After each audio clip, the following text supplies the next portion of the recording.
사무엘의 말이 온 이스라엘에 전파되니라.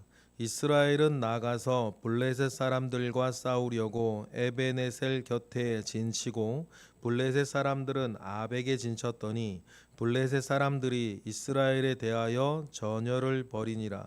그 둘이 싸우다가 이스라엘이 블레셋 사람들 앞에서 패하여 그들에게 전쟁에서 죽임을 당한 군사가 4,000명 가량이라. 백성이 진영으로 돌아오매 이스라엘 장로들이 이르되 여호와께서 어찌하여 우리에게 오늘 블레셋 사람들 앞에 패하게 하였는고 여호와의 언약궤를 실로에서 우리에게 가져다가 우리 중에 있게 하여 그것으로 우리를 우리 원수들의 손에서 구원하게 하자 하니 이에 백성이 실로에 사람을 보내어 그룹 사이에 계신 만군의 여호와의 언약궤를 거기서 가져왔고 엘리의 두 아들 홈니와 비느하스는 하나님의 언약궤와 함께 거기에 있었더라.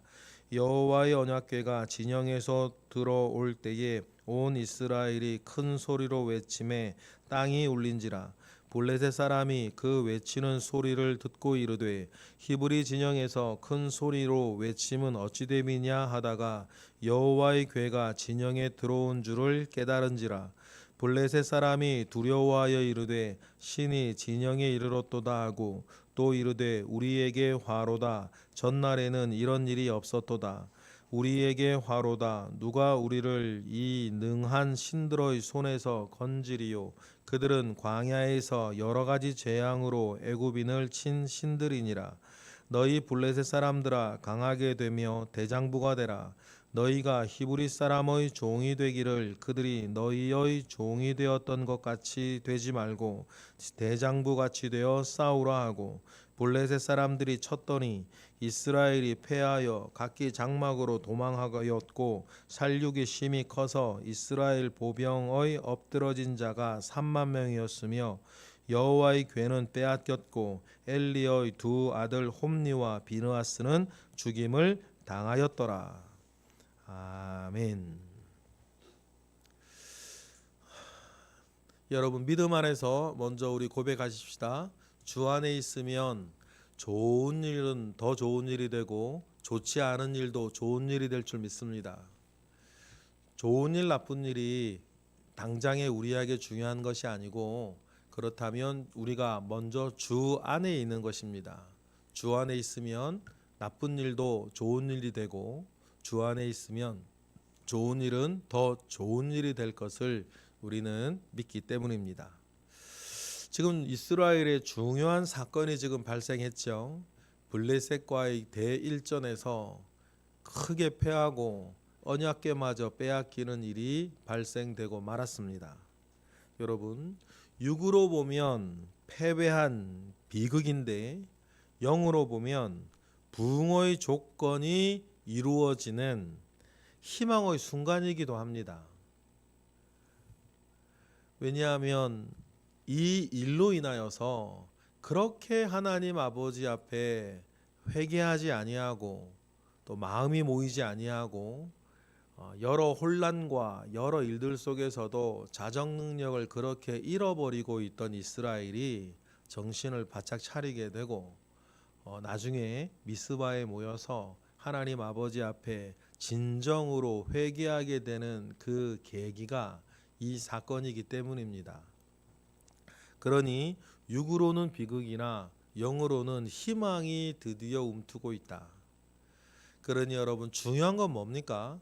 비극이냐 희극이냐 이런 일들이 생기고 안 생기고가 문제가 아니고 근원적으로 우리가 주 안에 있느냐, 주 안에 계속 머물러 있느냐, 주님과 함께 하고 있느냐, 여러분 그것이 중요한 일인 것을 먼저 기억하고 오늘 본문을 살펴보겠습니다.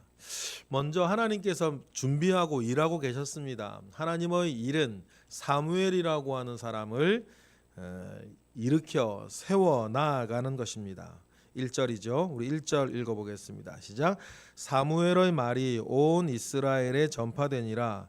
이스라엘은 나가서 블레셋 사람들과 싸우려고 에베네셀 곁에 진치고 블레셋 사람은 아벡에 진쳤더니 라고 되어 있습니다. 먼저 사무엘의 말이 온 이스라엘에게 전파되어지고 있습니다. 여러분, 언제나 하나님 아버지 앞에 바른 믿음은 다른 것이 아닙니다. 말씀을 들음으로 나는 것을 꼭 기억하시기를 바랍니다. 여러분, 믿음은 들음에서 나는 것이고 들음은 하나님의 말씀으로 말미암는다는 것을 꼭 기억해야 합니다. 그런데 우리가 살다 보면 이 말씀 앞에 듣는 요 일들은 우리의 일상생활 좀 떨어져 있는 것처럼 느낄 때가 많아요. 당장에 급한 일들이 생기고 급한 마음이 일어나면 더 그렇게 될 수 있습니다. 여러분, 그러나 어떤 일이든지 순서가 있는 것 아니겠습니까? 여러분, 믿음 안에 거하는 것이 중요합니다. 믿음은 들음에서 납니다. 들음은 하나님의 말씀으로부터 시작이 되어져요. 이스라엘에 지금 어떤 일들이 둘러싸여 있고 우겨쌈을 당한다 할지라도 중요한 건 하나님의 말씀이 들려야 되는 거단 말이죠. 그런데 그 일이 지금 이스라엘에서 일어나기 시작합니다. 사무엘이에요. 사무엘의 말이 온 이스라엘에 전파되어지기 시작해요. 그리고 이스라엘 사람들이 알기 시작했습니다. 사무엘은 하나님께서 세우신 선지자라는 것을 알게 돼요. 그러면서 여러분, 이제 이스라엘은 뭐가 하나하나 준비되어지기 시작합니다. 그러한 중에 블레셋 사람과의 전쟁이 벌어지고 있어요.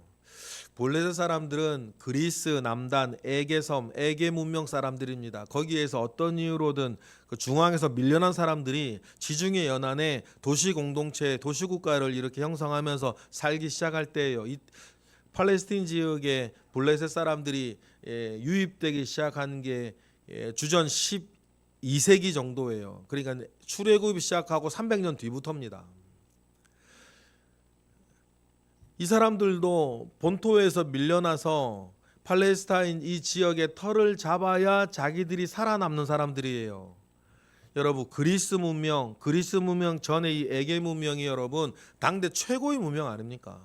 그리고 모든 면에서 군사적인 면도 포함해서 모든 면에서 이 이스라엘이나 팔레스타인 지역의 모든 문명보다 훨씬 앞서 있는 사람들이에요. 그러니까 인간의 힘이나 인간의 능으로는 상대가 안 되는 사람들입니다. 최첨단에 있는 문명의 사람들이란 말이에요. 당대로 따지면. 그 사람들이 이제 팔레스타인 지역에 왔고 거기에서 도시 공동체를 이렇게 만들며 살아요. 원래 그리스가 도시 문명, 도시국가 문명이잖아요. 아테네니, 스파르타니 이런 식으로. 그런 사람들이 팔레스타인 와서 5개의 도시를 이루면서 군영을 자기들의 나라를 확장해 가고 있을 때 팔레스타인에서 살아남아야 되는 외부에서 유입되어져서 이 팔레스타인 가나안 땅에서 살아남아야 되는 두 민족이 있는 겁니다. 블레셋 민족이고 또 이스라엘 민족 아니에요. 둘 다 외부에서 들어왔죠. 그러니 그 팔레스타인 이 지역의 패권을 두고 이스라엘과 팔레스타인이 대전쟁을 벌여요. 결국 우리가 역사를 알죠. 이스라엘이 사울과 다윗과 솔로몬을 지나면서 그 지역에 나라를 세웁니다. 그런데 그럼에도 불구하고요, 그 팔레스타인 지역의 이 블레셋 사람들의 영향력이 얼마나 깊으면 이 팔레스타인이란 말이 블레셋에서 나온 말이에요. 블레셋, 팔레스타인 같은 나라란 말이에요. 그러니 당시 블레셋 사람들의 영향력이 얼마나 깊었는지 우리는 알 수 있죠. 그래 큰 전쟁을 벌이게 됩니다. 이스라엘 사람들은 에베네셀 그 동편 산에 있고 블레셋 사람들은 아벡 서쪽 해안 쪽에 진을 쳤어요. 전쟁을 벌이는데 2절에 있는 것처럼 원래 인간적인 어떤 힘이나 이런 걸로는 이 이스라엘 사람들이 블레셋에서의 상대가 되지를 못해요. 그러니 2절에 보니까 어쩌면 당연하게 이스라엘이 졌죠. 그래 4,000명이나 이렇게 전사를 하고 맙니다. 4,000명이나 전사를 해서 돌아왔고 이스라엘 사람들 딱 해보면 아는 거 아닙니까? 우리 상대가 안 되는구나. 우리가 상대가 안 된다는 걸 알아요. 팔레스타인 가나안 땅 다른 민족들을 상대할 때하고는 이거 될 게임이 아니지 않습니까?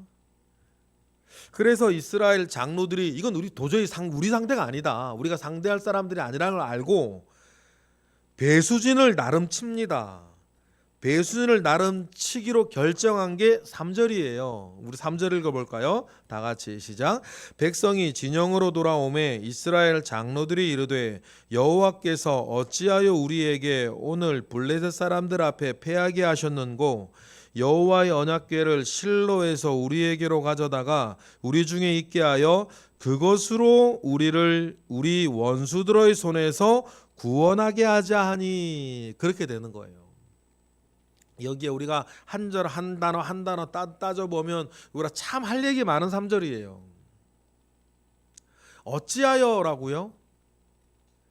참 자기들 입장, 자기들 지금 위치를 모르는 거 아니에요. 어찌하여 우리를 패하게 하셨는고. 여러분 사사기의 그 모든 후반의 내용들을 여러분 우리가 모르는 게 아니지 않습니까? 여러분 우리가 이런 함정에 빠지시면 안 돼요. 자기가 어떻게 살고 있는지, 자기 뭘 하고 있는지, 어느 지경에 있는지 자기는 도저히 살피지 못하고 패한 것만 바라보면서 어찌하여라고 말하면 여러분 이 사람들한테 희망이 없는 거예요. 그리고 그들이 내린 결정이 자기들의 어떤 입장이나 수준이나 신앙이나 중심은 생각하지도 아니하고 언약궤를 가지고 와서 함께 전쟁을 치르게 하자. 이거 추억팔이 신앙 아닙니까? 왜 추억팔이 신앙이에요? 가나안 정복 당시 언약궤를 앞세워서 요단강도 건너고 여리고도 무너뜨리고 언약궤를 앞세운 전쟁 가운데 이스라엘은 가나안 땅을 정복하고 막 그랬지 않습니까? 그러니 언약궤를 다시 가져와서 그때도 우리가 상대할 수 없는 적들을 이겼었으니 요번에도 상대할 수 없는 적을 그래서 이기자. 그런데 이게 왜 추억팔이 신앙이에요? 그때는 여호수아를 중심으로 모든 백성들이 하나님 앞에 똘똘 뭉쳐 있었고 지금은 그렇지 않잖아요. 근데 언약궤만 가져오면 되는 겁니까? 여러분 역시 우리가 조심해야 돼요. 이 추억팔이 신앙 조심하셔야 돼요.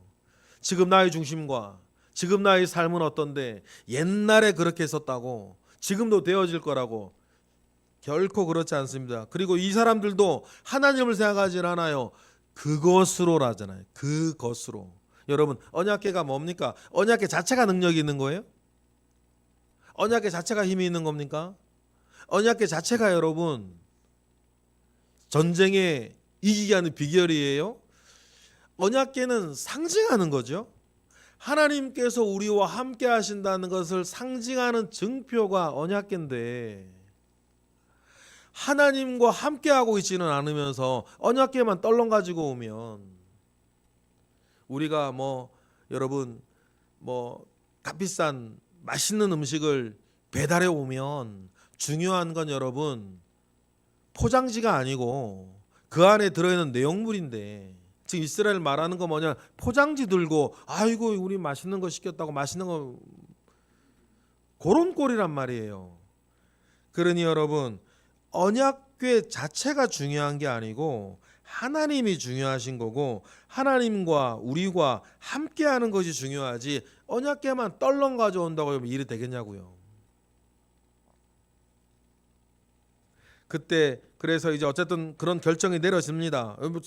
우리가 블레셋의 상대가 되지 않는다는 걸 알았기 때문이죠.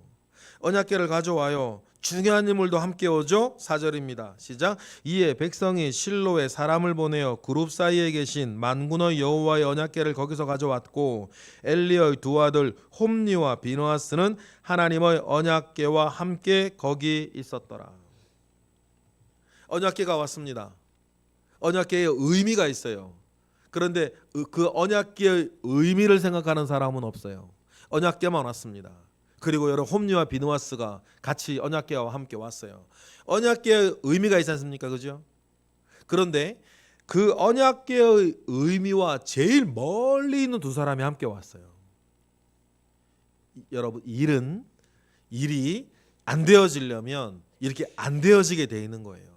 그러면 홈리와 비느와서 언약궤 들고 왔을 때 언약궤도 보겠지만 이스라엘 백성들 가운데서 아이고 저 인간들이라고, 내가 하나님께 예배 드리려고 그러는데 갈고리 들고 와가지고 저 인간들이라고, 저 인간들이 성막에서 일하는 여자들 겁탈하고 했던 그 인간들이라고 뒤에서 수군수군 안 했겠냐고 백성들은. 여러분, 이 사람들은 낙타 타고 다니고 우리는 지하철 타고 다니는 것만 다르지 사람의 생리는 같은 거 아니에요. 거기나 여기나. 그러니까 언약궤만 왔을 뿐 변한 건 아무것도 없어요. 그런데 이런 것들을 헤아릴 수 없는 이스라엘 백성들은 5절처럼 하는 거죠.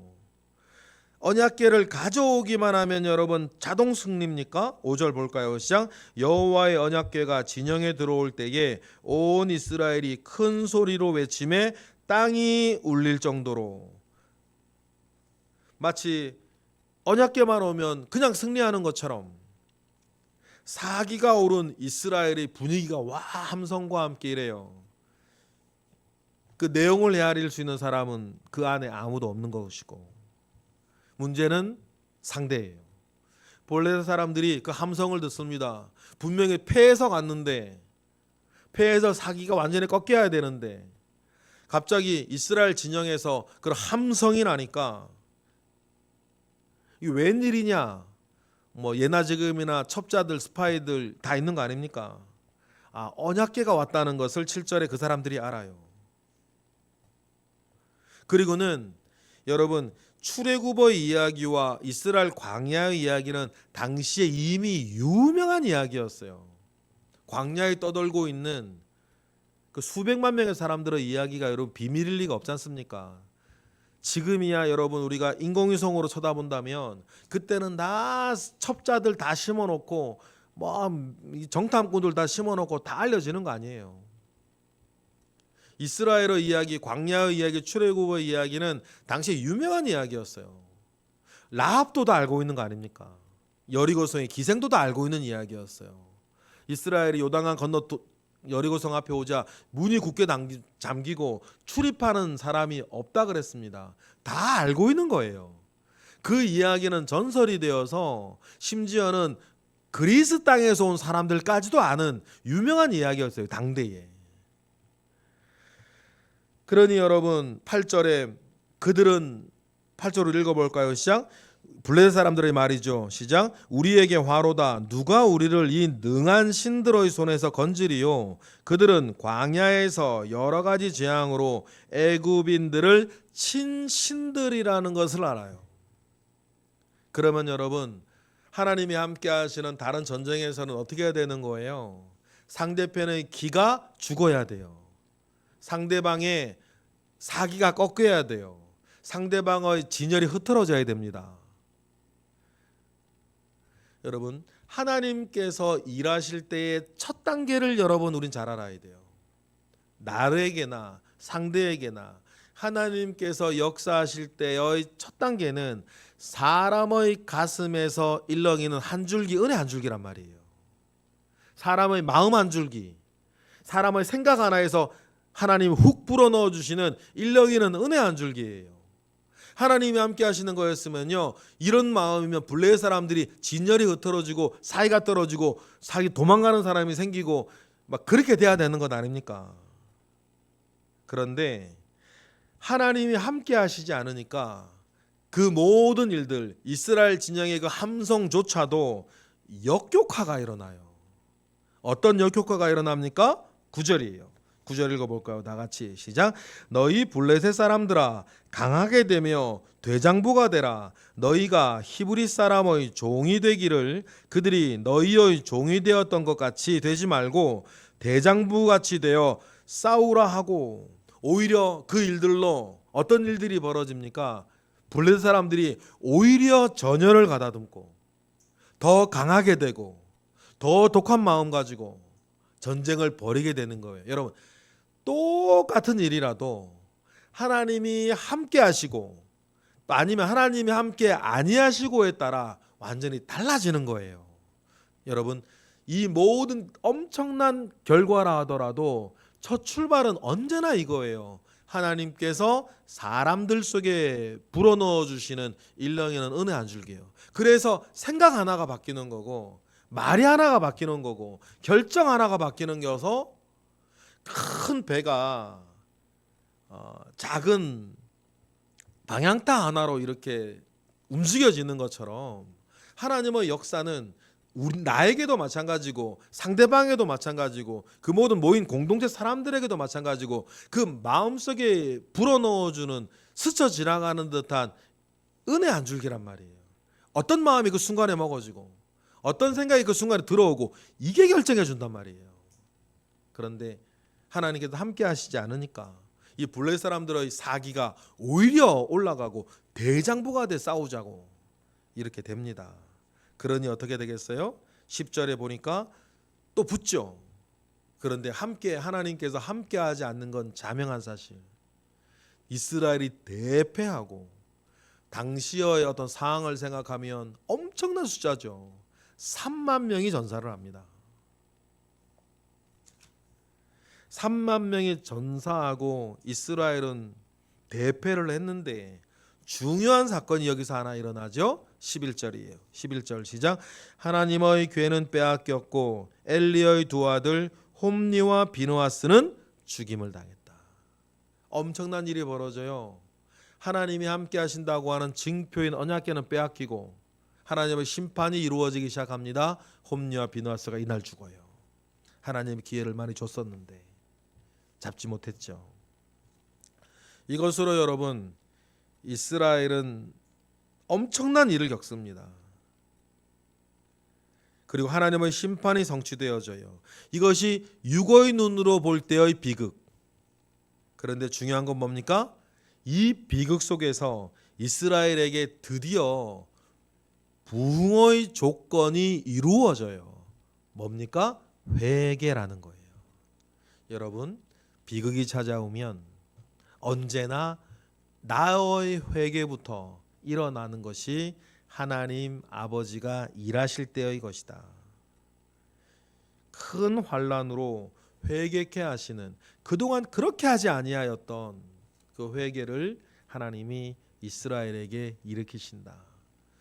여러분, 이 모든 일들을 보면서 여러분, 우리가 주님께로 돌아가는 것, 주 안에 있게 되는 것, 그 일에서부터 모든 것이 시작이 되어지는데 이스라엘은 그 일을 이러한 엄청난 비극으로 이루게 되었으니 눈으로 보면 비극이나 영으로 보면 부흥의 희망이 이제 시작되어졌다는 것을 우리는 알게 됩니다. 오늘 말씀의 흐름을 이렇게 보면서 오늘 나를 되돌아보고 우리가 하나님 아버지 앞에 어떻게 해야 할 것인지를 잘 아는 우리 모두가 되기를 주님의 이름으로 축복합니다. 기도하겠습니다. 하나님 감사합니다. 크신 은혜 가운데 우리와 함께 하시고 하나님 아버지의 선하신 역사 속에 우리로 살게 하시옵소서. 크신 은혜 가운데 우리가 있습니다. 하나님 아버지의 선하신 인도하심 속에 우리가 늘 주 안에 있고 실제로 주와 동행하며 함께 살아가는 우리 모든 새벽의 기도자들 되게 하옵소서. 이 시간 드려지는 감사 예물과 1000번째 예물 가운데에 주님 함께 하시고 새벽을 깨워 기도하는 이들을 기억하사 이들의 삶이 온전하게 하시옵소서. 모든 것으로 인하여 감사드리며 예수 그리스도의 이름으로 기도드렸나이다. 아멘.